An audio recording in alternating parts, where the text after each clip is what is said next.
آقا 1 تومن که دیگه تو حساب همه هست. بیاین بهتون یاد بدم چطوری این 1 تومن رو تبدیل کنید به 20 میلیون تومن.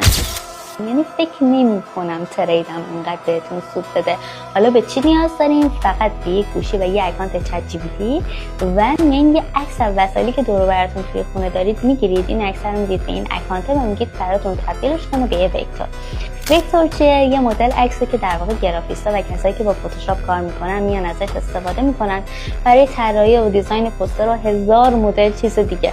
حالا میان این وکتورها رو میذارید توی سایتی به اسم فری پیک و از کل دنیا میان این عکس‌ها و وکتورها رو دانلود میکنن.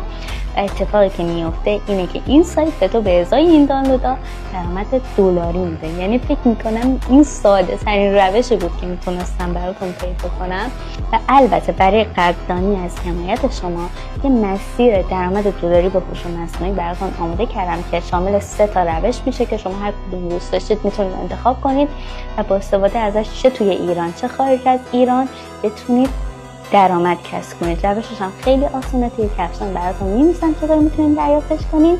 حتما ازش استفاده کنید.